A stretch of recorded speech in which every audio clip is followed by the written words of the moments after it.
You're watching Economics Amplified, the latest thinking on the biggest issues from UChicago's Becker Friedman Institute.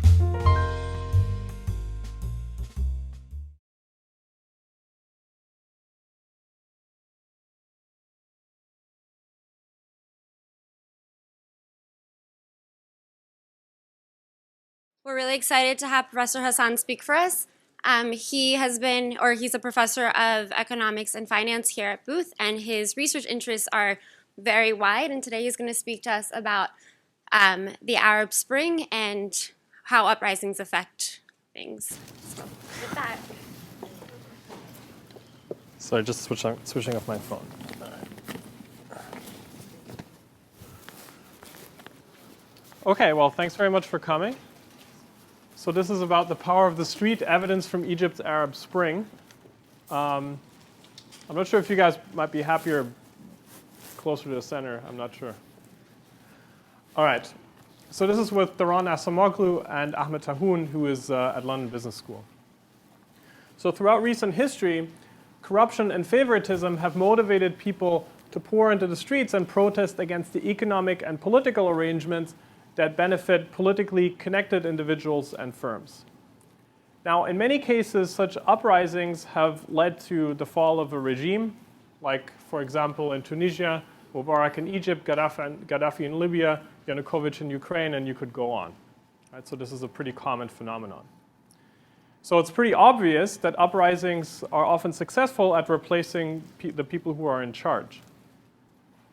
However, a somewhat more subtle question is, are such street protests effective in achieving the goals that the protesters presumably have, which is to limit corruption and favoritism?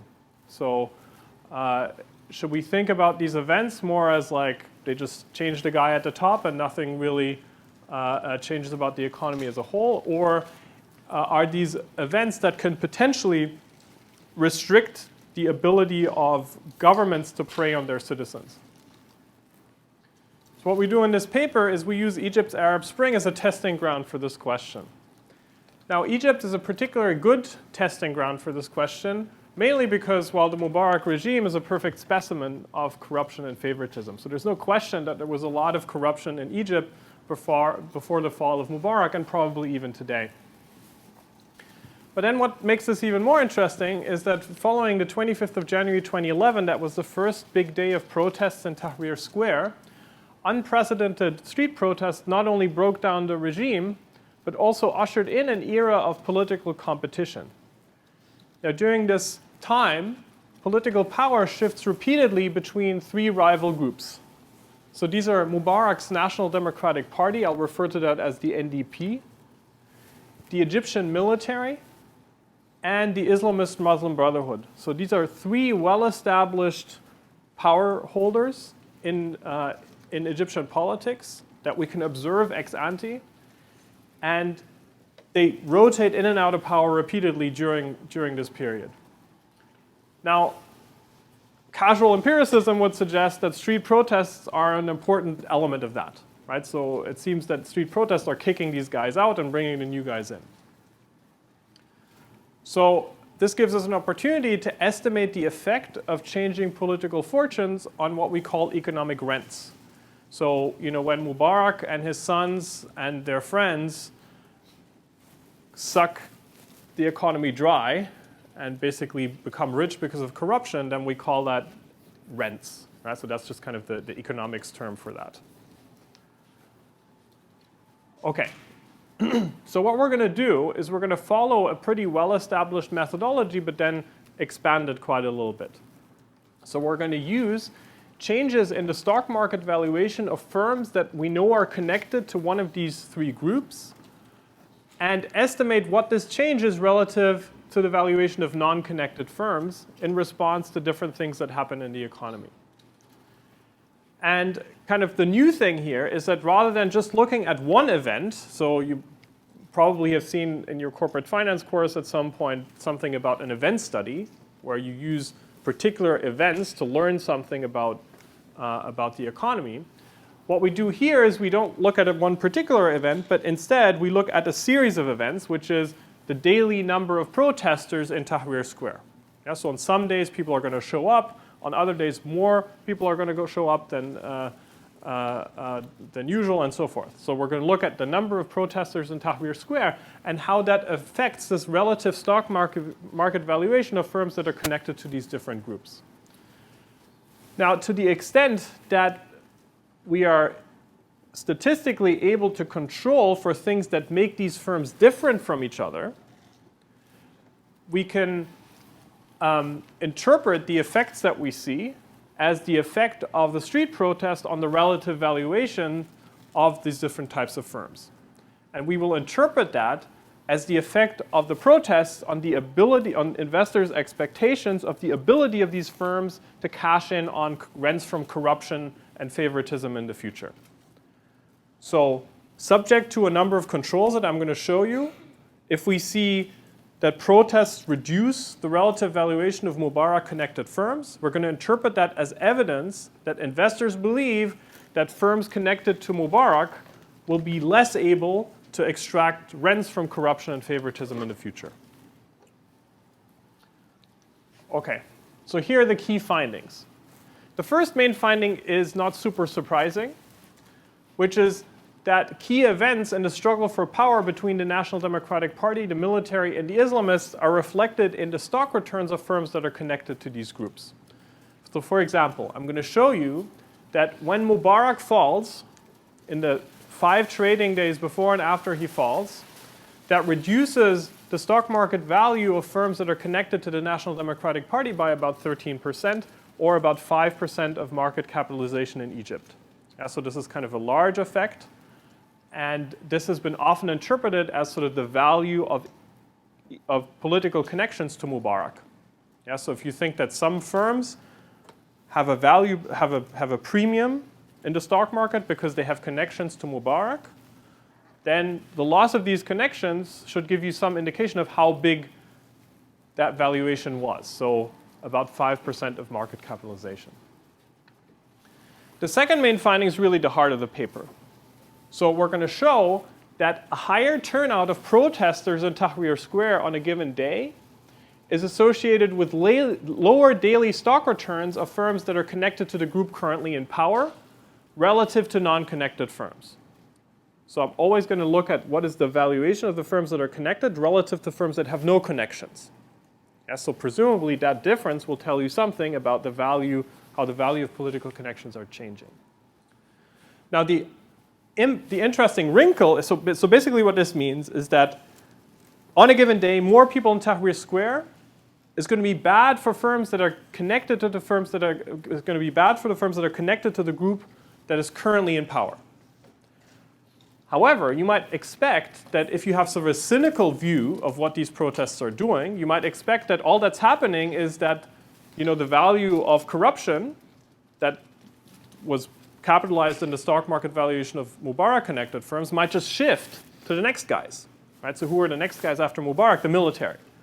So you might expect that these rents just shift from Mubarak-connected firms to military-connected firms. But that's not what we see. So we see that these protests have no impact on the relative valuations of the rivals. So that means that potentially we can interpret this as saying that rents are dissipated because of the protests and they're not popping up anywhere else. And so this would be consistent with the view that protests reduce investors' expectations of future corruption in the economy. The third main finding is that activity on social media, in particular Twitter, predicts protests. So we can look at Twitter data and predict the number of people that are going to turn out in Tahrir Square. However, any other activity on Twitter appears to have no effect on stock market valuations whatsoever. So if we construct a measure, a daily measure of how unhappy people are with the regime, that has no effect on stock market valuations. So it seems that social media have no effect on investors' expectations of what future rents are going to be, except through mobilizing for protests. Yeah, and this is actually kind of consistent with a bunch of other things that we know from other places like China. Okay. So let me maybe skip this.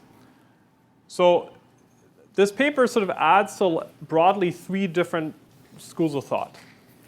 The first is sort of a fairly standard approach to estimating the value of political connections. So the way that you would do that, for example, is Ray Fisman has a famous paper where he shows that when news comes out about Suharto being sick, then firms connected to President Suharto lose value. Yeah, so this is kind of a very well-established way of estimating the value of political connections, given that news comes out about the health of a dictator on a given day. And so then you look at the stock market returns on that day and learn something about the value of political connections. What we add to that is that we kind of broaden the methodology here and look at a series of events rather than just one event. So we're going to look at the time series of the number of protesters in Tahrir Square rather than just looking at one particular day where news about the health of the dictator came out. There's a second line of thought, and this is kind of very important for the literature that tries to understand how do countries develop. So why is it that some countries are rich and others are poor? Now one of the main drivers of that, we've learned in the last kind of 20 years, is what we call institutions. So places where you have good institutions, where you have good protection of property rights, people are generally free to do what they want, and importantly, they can enjoy the returns of their physical and human capital without somebody stealing it from them. These countries develop much faster than other countries. So then the question is, how do you get your country to have good institutions? And one big idea in the literature here is that the threat of popular uprising, and therefore street protests, might be a driving force. So you have a dictator in power and you have a populace that might be unhappy with the dictator. The threat of uprising should influence the behavior of the dictator. So what these models predict is that if there's a threat of uprising, the dictator steals less from the economy and respects property rights more. So in some sense, what we're doing here is we're testing the reduced form prediction of that kind of model. Finally, there's a bunch of people who argue that protests and political instability are bad for growth. And we have nothing to add to that. That's certainly true. However, I think we've kind of identified here a point in history where protests also serve as a check on the rent-seeking behavior of the politically powerful. Yeah, so they might be so having these episodes of protests and uprisings might be necessary to develop good institutions and ultimately democracy. Okay. So here's what I'm going to do. I'm going to talk a little bit about how we figure out which firm is connected to whom, which is kind of not a super trivial question. Then I'm going to do a series of standard event studies where I look at the stock returns, the differential stock returns on different types of connected firms surrounding particular events, like the fall of Mubarak, the election of an Islamist president, and so forth. And I'm basically going to use that as sort of a way of telling the story of Egypt's Arab Spring. We had to just kind of catch you up on what happened when. And then the main results are going to connect street protests directly to economic rents. So are going to connect street protests to the amount that investors think firms can earn from corruption and favoritism. And then the last step will be to look at data from Twitter. All right, so kind of summarizing Egyptian history in a 1-hour talk is quite a daunting task. I'm not even going to try that. The main thing that you need to know is that since 1952 is when Egypt became independent. It was a protectorate of the United Kingdom until then.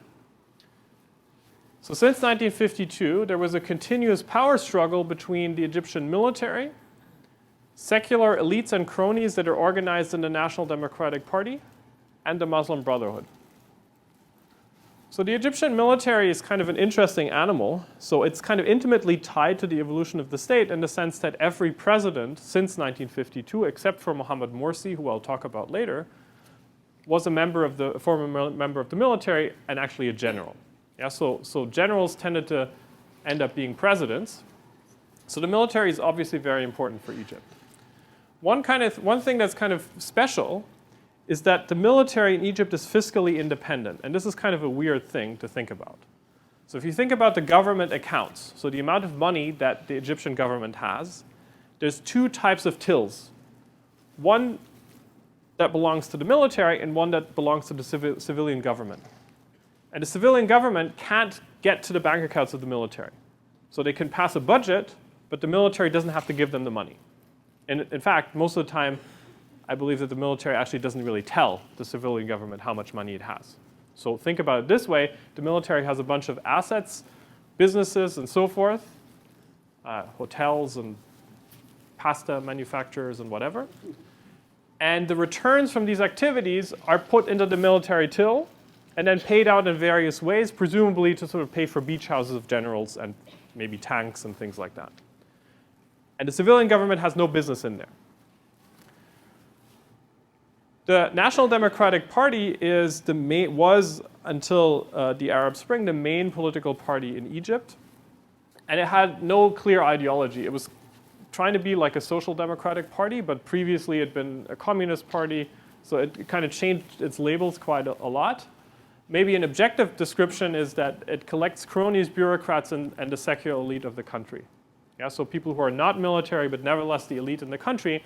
And what's important is that in the final years prior to Mubarak's fall, it expanded its political influence quite a bit relative to the influence of the military. The third group are the Islamist Muslim Brothers. So this is an Islamist movement that has widespread support among lower classes and the urban middle class. It's been outlawed more or less continuously since 1936, but it's not like outlawed. So it's not supposed to be there, but they have kindergartens and charitable organizations and all kinds of stuff. And I should also say that in Western media, these are often portrayed as really evil people. You should think of them more as a really conservative sort of social movement. They're not crazy by any stretch of the imagination, I would say. Yeah, so they're not crazy compared to, I don't want to name political parties now, but they're not, right? So don't think so it had some offshoots that engaged in terrorism in the 1990s, but generally this is a peaceful, large, conservative political movement. Yeah. Okay. So how do we figure out who's connected to whom? So we want to figure out which of the Egyptian firms are connected to each of these three groups. So we classify a firm as connected to the National Democratic Party if the name of at least one principal shareholder or board member appears on a list that activists posted after the uprising, which contains the names of the top members of the National Democratic Party. So here's a picture of this.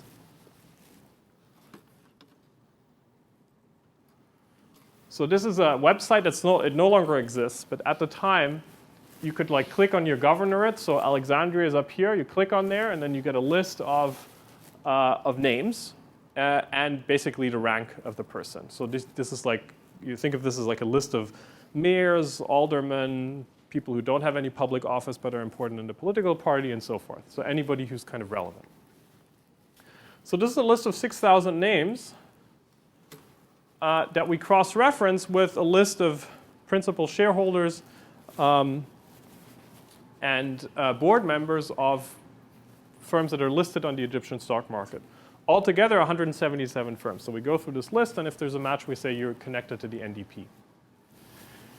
We classify firms as connected to the military if the firm is partially or fully owned by one of 11 holding companies that are controlled by the Egyptian military.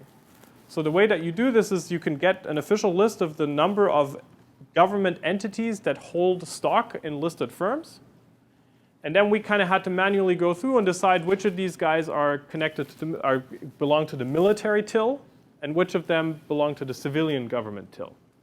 And the way that you do that is basically you look where are their shareholder meetings. If they are in a military barracks, you say, well, this belongs to the military till, and so forth. So this is kind of piecing some information together.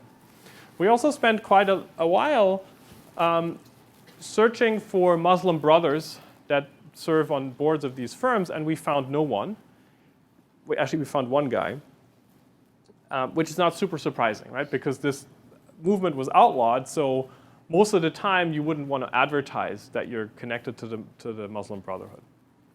So what we do instead as a proxy, as sort of a measure for how connected you are to the Muslim Brotherhood, we use firms that are classified as operating by Islamic principles according to Zawiya and Morgan Stanley. So this is like a label that you can get, you can apply for. You can say, I want to be certified as being an Islamic firm, which means no sex, no drugs, no weapons, and not as much leverage as you might want. Yeah, so that kind of thing. There's a whole catalog of things, and you can get certified as Sharia compliant. And we basically argue that firms that choose to do that are probably more likely to benefit from an Islamist government than other firms. Okay, so here's a basic set of results. So what I'm going to do in the first part of the paper is actually, okay, let me backtrack. So if I now want to argue that a given movement in the stock market valuation of a firm is attributable to changing expectations of how much money this firm is going to make from corruption and favoritism, then I have to sort of rule out that it's something else. Okay, so what are other things that could drive differential stock returns? Well, one, if you've taken your finance course, is I see a bunch of my students, you're going to learn this like in about 2 weeks. So one thing that's important for that is your world market beta. So how sensitive your stock price is to movements in the world stock market or the Egyptian stock market. Then we're going to control for a bunch of firm characteristics such as its size, its leverage, and also its sensitivity to political unrest. I don't want to get into like how we measure that, but that's kind of one important thing that we control for.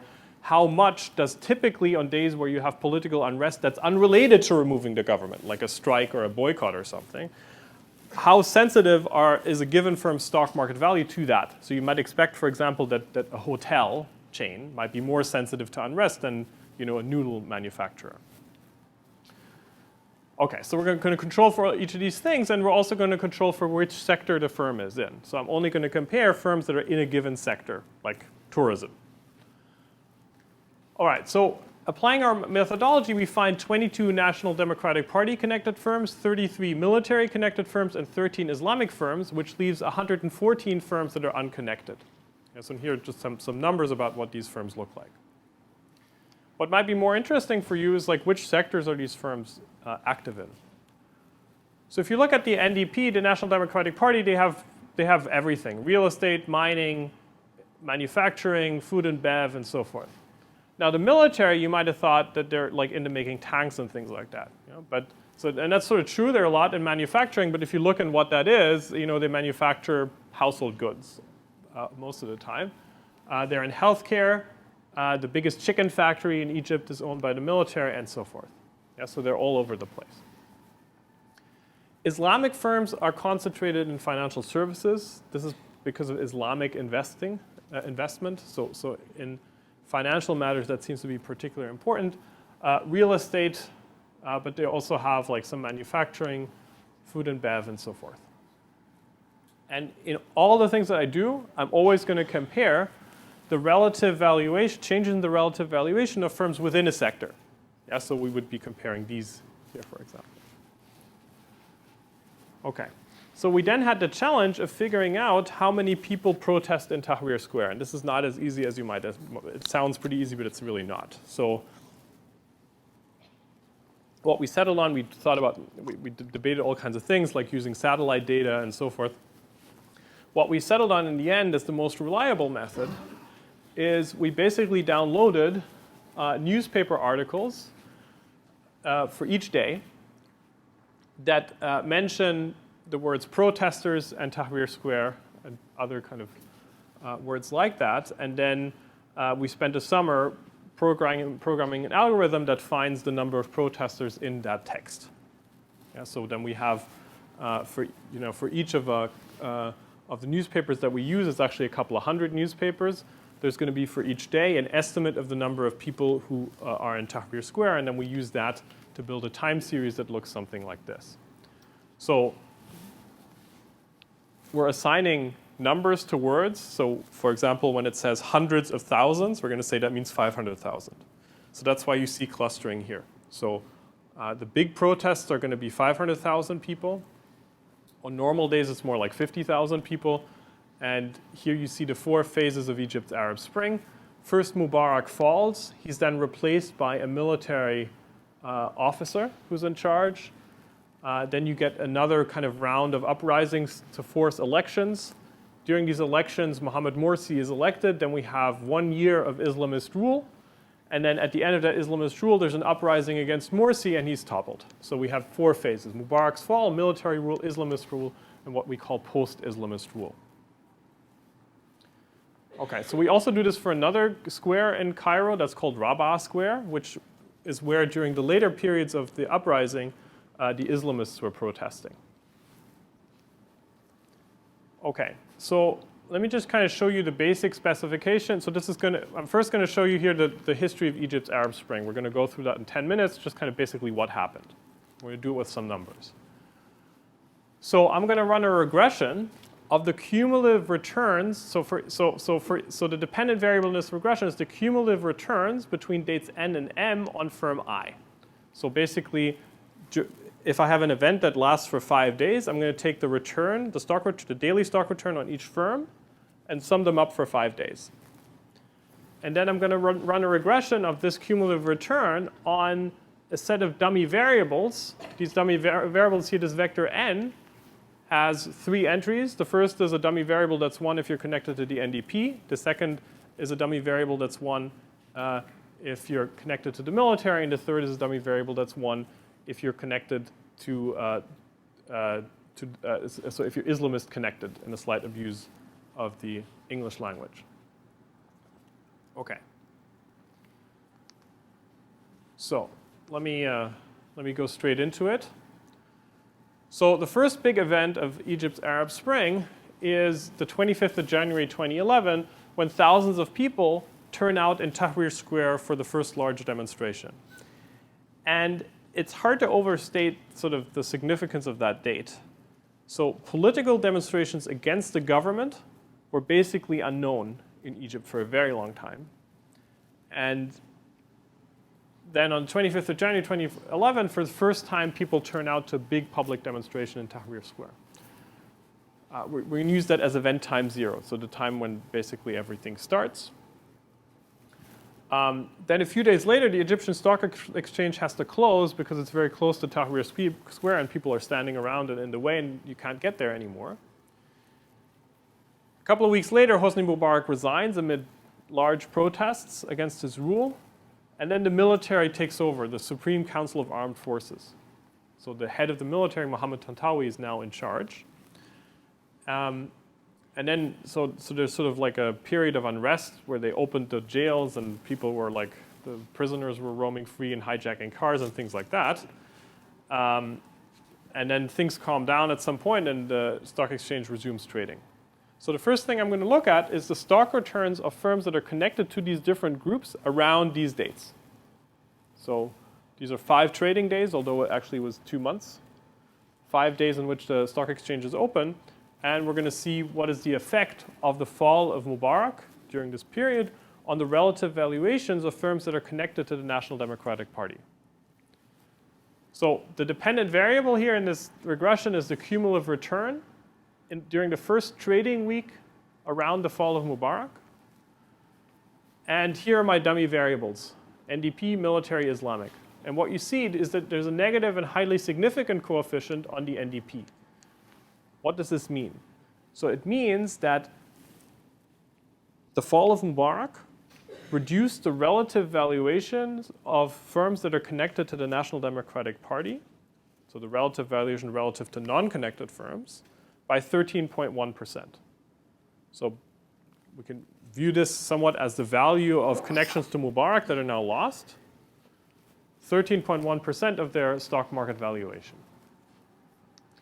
So overall, NDP connected, and there's no effect on the military, no significant differential effect on the military connected firms and the Islamic connected firms, which basically means they fare very much like the unconnected firms. Yeah, so it seems that the main thing that happens is that this type of the firms that are connected to the National Democratic Party are losing their political connections during this period. So NDP-connected firms lose 30.6% of their value during this period. And 13.1 percentage points of this is attributable to the lost value of their political connections. So this is on the order of $2.8 billion, or 5% of market capitalization. And this is roughly a similar size of coefficient that you get in other historical circumstances where you have a dictator falling or rising here in Nazi Germany, or Senate races in the US. Okay? So this is kind of a well-established thing. I just wanted to show you, it seems that the stock market was valuing political connections to Mubarak. One way that you find out that you didn't screw anything up in your econometric specifications and the way that you estimate this effect is to basically make sure if you go to days before the event that you're studying, that you don't find any significant effect. So these dots here are estimates on the NDP-connected dummy, the 13.1% that I showed you. If I run that same specification on other days and you see there's no effect, no effect, no effect, until Mubarak actually falls, and then you see this minus 13.1%. Yeah, so this is just to make sure that we're not missing anything here, that we're not screwing anything up. Okay, now let me kind of go through the rest of the history relatively quickly. So what happens next is that the military is now in power, and they're sort of pretending to be friends with the protesters for a while. And then at some point, that gets old, and they decide, okay, so it's enough with this protesting. We're gonna stick around, basically. So they clear Tahrir, they get some tanks, and they clear Tahrir Square of protesters. Then the next big event that we're going to look at is the retaking of Tahrir Square by protesters. So the protesters at some point build momentum and kick the military out of Tahrir Square. And by the way, I mean, this all sounds very violent. It's not super violent. Yeah, so I think during this entire episode, up until the fall of Mohammed Morsi, I think about 300 people died. Yeah, so it's violent, but not like, it's not like there's military conflict of any kind. Then we have presidential elections. The first round is kind of inconclusive. The second round advances Mohammed Morsi as the president. So Mohammed Morsi is an Islamist, and he narrowly won that second round election. So here I'm running my same regression for each of the dates for each of the 4 dates I just showed you. So when the military cracks down on the protesters, that has a positive and significant effect on firms that are connected to the military, but no significant effect on their rivals relative to non-connected firms again. When the protesters kick the military out of Tahrir Square, these gains are reversed. So you have now a negative and significant effect on military-connected firms. First round of presidential elections inconclusive. Second round of presidential elections, we have a positive and significant effect on all 3 types of connected firms relative to non-connected firms. So what happened there? Well, basically what happens, there was an election, and then kind of people who are in power kind of disappeared for a week. And they pretended that they were counting, but they weren't counting. So what were they doing? Well, they were having meetings about who would be the new president. And at some point they decide, okay, so we're going to let the elections go through, and we're going to announce Mohammed Morsi as the president. And that was interpreted by the markets, apparently, as a good thing for all types of politically connected firms, because they just kind of reached an agreement to somehow divide the pie. So that's one interpretation of what these numbers mean. I'm not sure of this, but that's certainly consistent with what we see. Okay, so now we have Mohammed Morsi in power. Mohammed Morsi is the new president, an Islamist president for the first time in the history.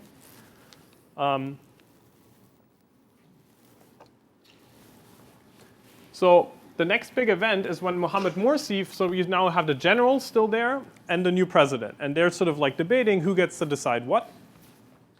And then at some point, Mohammed Morsi just kicks out all the senior military figures, removes them from power. And so that's really kind of the date where like Morsi is actually in power after that. Then he rams through a very unpopular constitution, well, unpopular with the urban elites. A constitution that's unpopular with people who live in Cairo and Alexandria. So this constitution favors Islam and also favors the military in the sense that it gives the military even more protections for its economic empire. And then kind of something remarkable happens. So Morsi, who was narrowly elected, basically managed to piss everyone off like in a significant way within the first 12 months that he's in office. And this is kind of really quite staggering. So we started working on this paper at that point. I was kind of following what's going on, but I never sort of like, I didn't process like the extent to which the mood had shifted. Basically what happened is that the Islamists were trying to run the show by themselves. So what had ousted Mubarak was a coalition between the Islamists and secular protesters in Tahrir Square, sort of the Twitter types of guys who were protesting in Tahrir Square.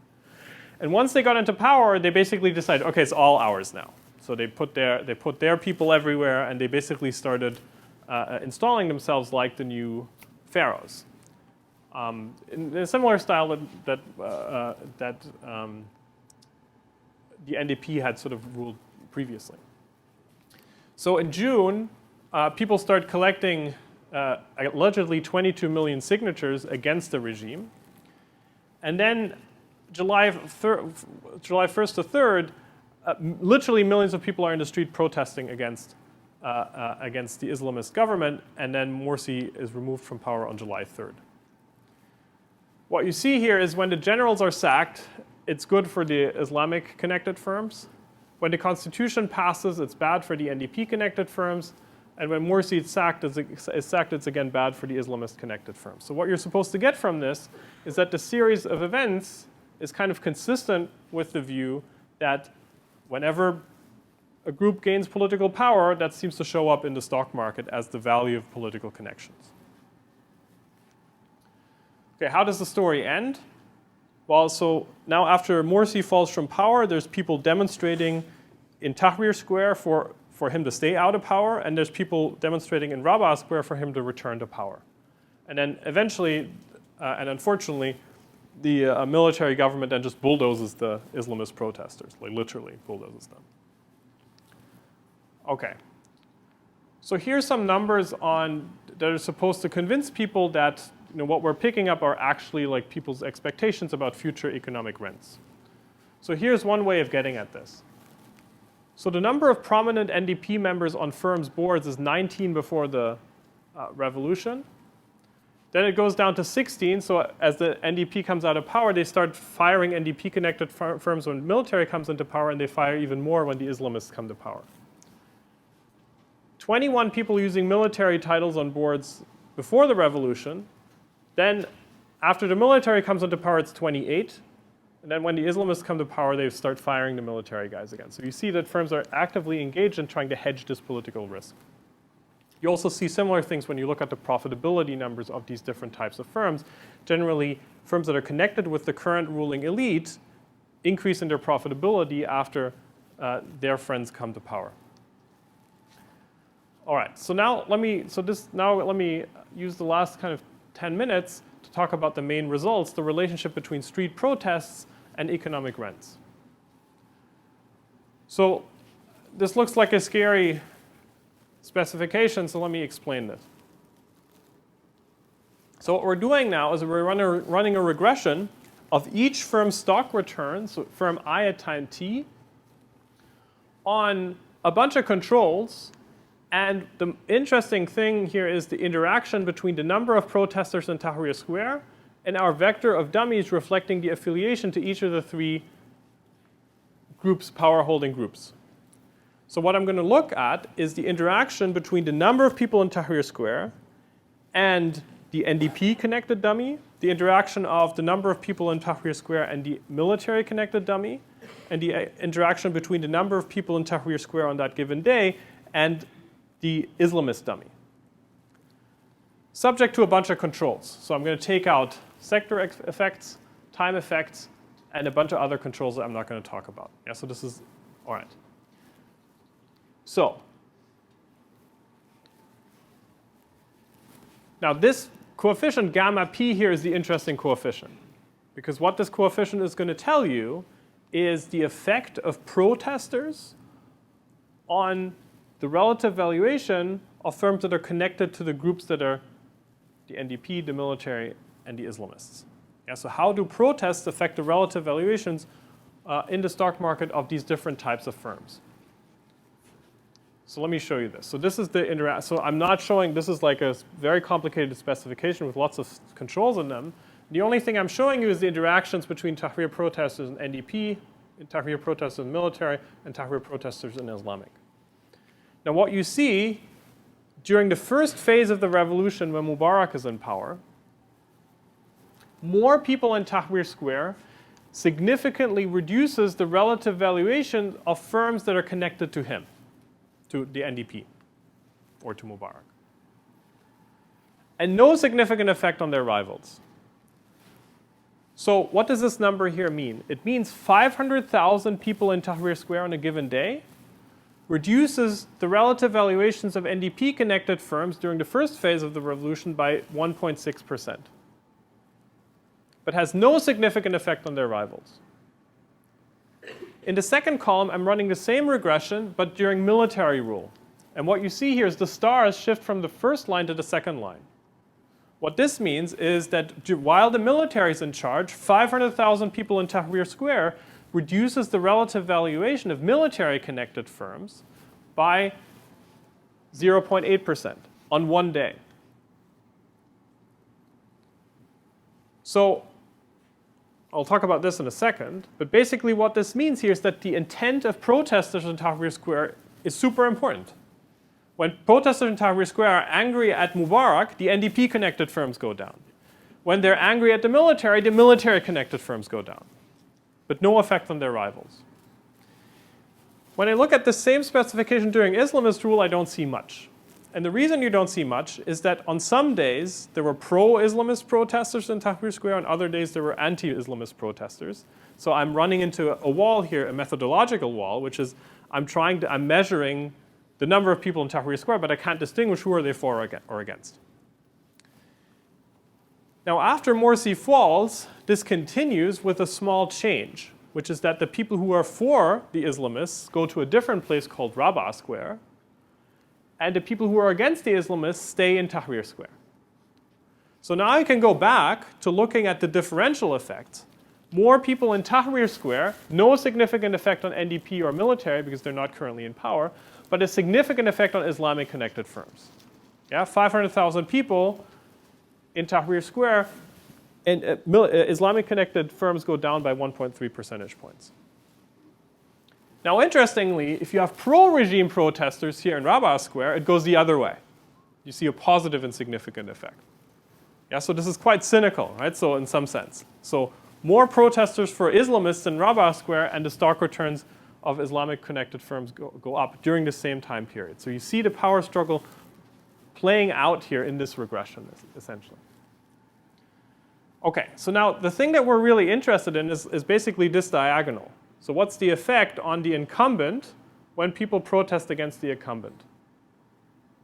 So what I'm going to do next is I'm going to change my specification somewhat.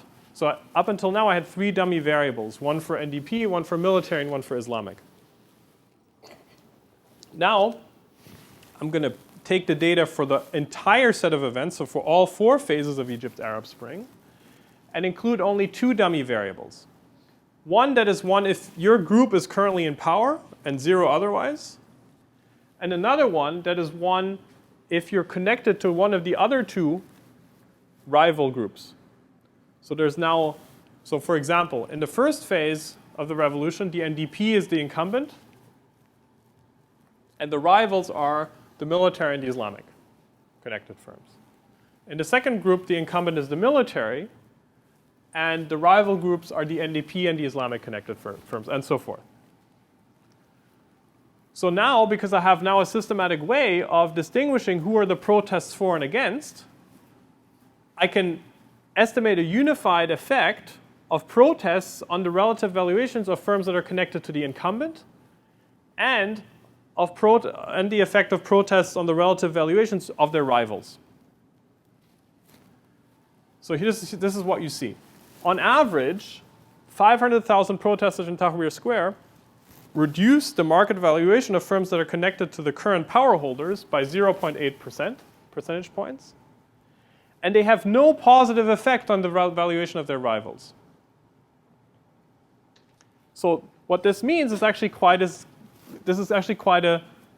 a nice result, because we can now statistically say that according to our measures here, protests reduce the valuation of the people that they're targeted against, but they don't increase the relative valuations of their rivals that are going to come into power next. So there's no evidence for the cynical view that all that protests do is they redistribute corruption from one group to another. If that were the case, you would want this coefficient here to be positive, but it's not. Now, what really surprised us is how stable this relationship is. I can now restrict the sample to different periods. So for example, you might think that this is just anticipating future elections or something like that, or future changes of power. But it turns out that I can drop all the events that I talked about so far and a couple of days around it. So I can drop from the analysis the period during which Mubarak falls, Morsi falls, the military falls, and so forth. Drop all the stuff that I've talked about and just look at regular days, where all that really happens is there's protests, but there's no big political movements otherwise. Or no what we call institutional changes, no formal changes in government are likely during these days, and you get exactly the same coefficient. Yeah, so that sort of means that this operates even during periods when it's unlikely that there's going to be a formal change in the rules of the game or a formal change in the guy at the top. Okay. So we view this as evidence that street protests do more than just redistribute rents from one group to another. Instead, the evidence is consistent with the view that street protests constrain the extent of expected rent seeking. Now, I have lots of kind of robustness checks here that are not going to interest you guys. One thing that's important to show is that if you're arguing that what's causing things here is the protests and not something else, then you have to show that future protests have no effect. Right? So if there was some other unobserved variable that's moving around that's causing both the protests and the changes in stock prices, then you would expect to see future protests to already have an effect, but they don't. Yeah, so stuff happens on the day that the protests happen and one day after that, and on no other days. Okay, so what this means is that the intent of protesters has real effects. Yeah, so protests directed against the government lower the valuation of firms that are connected to the incumbent, but does not affect the valuation of firms connected to their rivals. Let me briefly show you some results from Twitter. So we did two things on Twitter.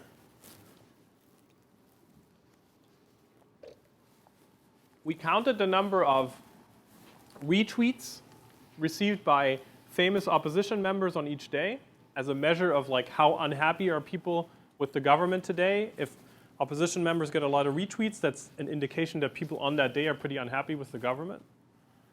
And the second measure is we count tweets that contain a hashtag that refers to Tahrir Square. So these are going to be tweets like, let's go out to Tahrir Square, for example. What you find is that these tweets that say, let's go out to Tahrir Square, actually predict the turnout in Tahrir Square on the next day. Yeah, so there's a significant association between activity on Twitter that relates to mobilization and the number of people who turn out the next day.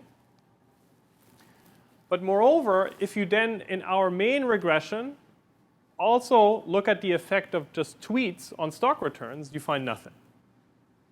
Yeah, so once I control for the number of people who protest, activity on Twitter has no effect. So what this means is that basically there's something special about street protests. People being unhappy and grumbling has no effect, whereas if the grumbling results in people going out in the street, then stuff starts moving. Okay, so let me conclude. So a lot of theories in social science emphasize the role of popular uprisings for democratization and the building of good institutions with safe property rights. Nevertheless, there's kind of very little evidence on this, and we believe that we've provided some evidence that is consistent with the view that street protests are an effective means of limiting rent-seeking and corruption in the economy, even if it doesn't directly result in changes in institutions or changes in who holds power. Okay, that's it. Thank you.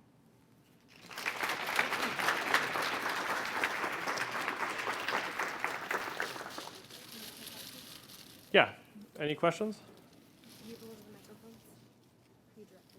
Oh, so people should go to the microphones, apparently. Or you can just shout.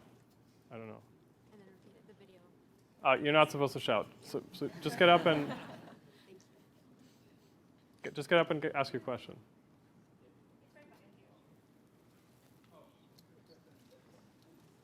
Just a question. Could there be a difference between the number of protesters that are found in the articles and the number of protesters that actually appeared in the square? And is there a way to differentiate between the effects, if there is a difference? I guess there almost certainly is, but at some level what matters for us is what's the perceived number of protesters, right? So I would guess that what affects stock returns is how many protesters investors think are in Tahrir Square and not, not how many people are actually there.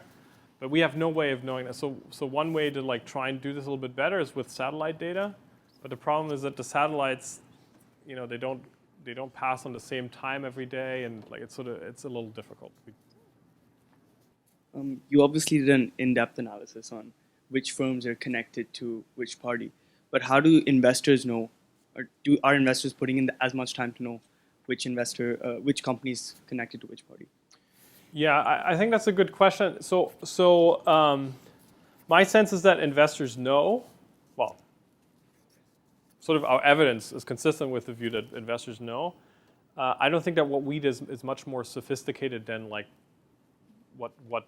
a hedge fund could do, or moreover, when you live in the country, you sort of know things. For us, it's a little difficult because we need to have a systematic way of classifying these things rather than just relying on what people say. But if we just relied on what people say, we would have gotten a very similar classification.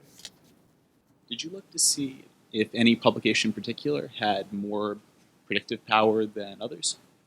So this is kind of a pretty. So the question is whether some newspapers had more predictive powers than others. So which would mean that some newspapers have a more accurate number of protesters.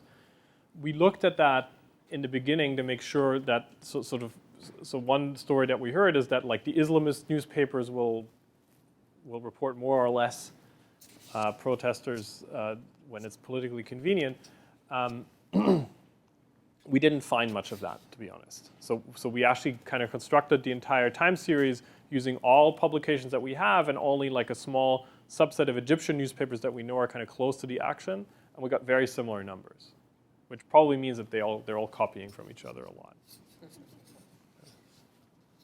But we didn't find sort of a particularly biased one or anything like that. I was wondering if the extent of the press coverage for the different protests impacted the amount of fluctuation in the stock. That's a good question, and I would like to test that, but it's sort of, because our measure for the number of protesters is so noisy, it's kind of hard to disentangle smaller effects like that. But that's certainly a good question, and if I have come up with a good way of nailing that down, then we probably will. Okay, so I think if there's no other questions, we're done. Thanks very much.